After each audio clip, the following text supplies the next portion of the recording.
কুসুম, আমি তোমাকে ভালোবাসি। কুসুম, একবার তাকাও না। শেষবারের মতো জিজ্ঞেস করছি, কি চলছে এখানে বলো আমাকে। বেশ, আমি নিজেই জেনে নেব।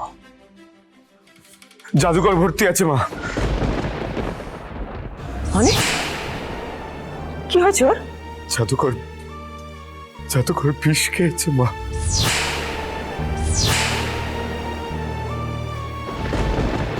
মানে কি বলছো কি তুমি?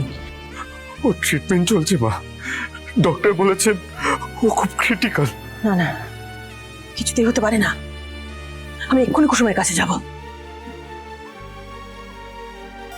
তুমি যদি চোখ না খোলো আর যতক্ষণ না তুমি তুমি নিজের হাতে রান্না করে আমাকে খাওয়াবে, আমি ততক্ষণ কিচ্ছু খাবো না, কিচ্ছু না।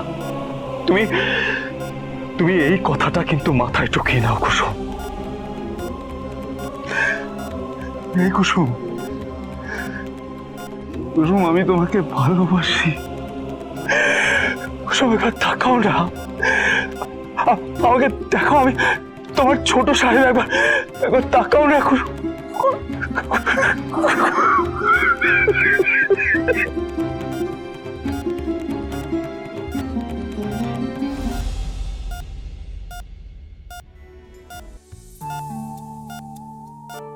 আমি বুঝতে পারছি কুসুম, তুমি মাঝে মধ্যে হাত নেড়ে এটা বোঝাতে চাইছো যে তুমি ঠিক আছো।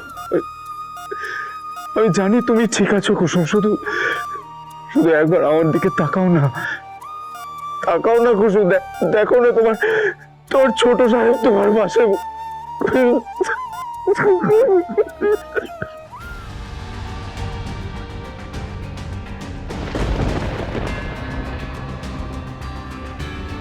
মা যদি এখন ভাইদা জাদুঘরকে একসাথে দেখে ফেলে, তাহলে সব সত্যি সামনে চলে আসবে।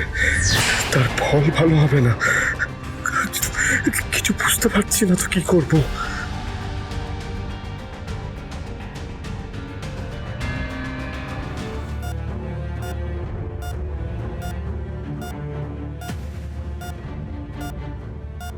কেমন আছে এখনো? ওনাকে ঠিক সময় আনা হয়েছিল, কিন্তু বিষটা খুব স্ট্রং ছিল বলে ধীরে ধীরে সারা শরীরে ছড়িয়ে পড়েছে। ট্রিটমেন্টে ঠিকমতো রেসপন্স করছিল না। ডক্টর, কুসুম আমার গাঙ্গুলি পরিবারের একজন। ওর চিকিৎসায় যেন কোনো খামতি না থাকে। দরকার হলে বাড়ি থেকে ডক্টর নিয়ে এসে চিকিৎসা করান।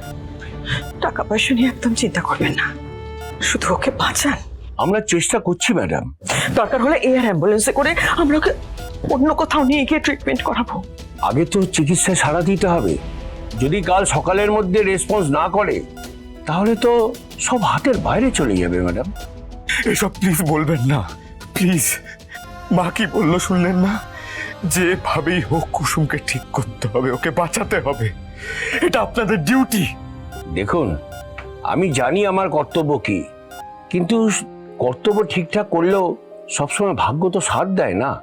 ডক্টর, রিস্ক ফ্যাক্টরটা হলে চান্সেস 80-20। বললাম তো, খুব সংকটজনক অবস্থা।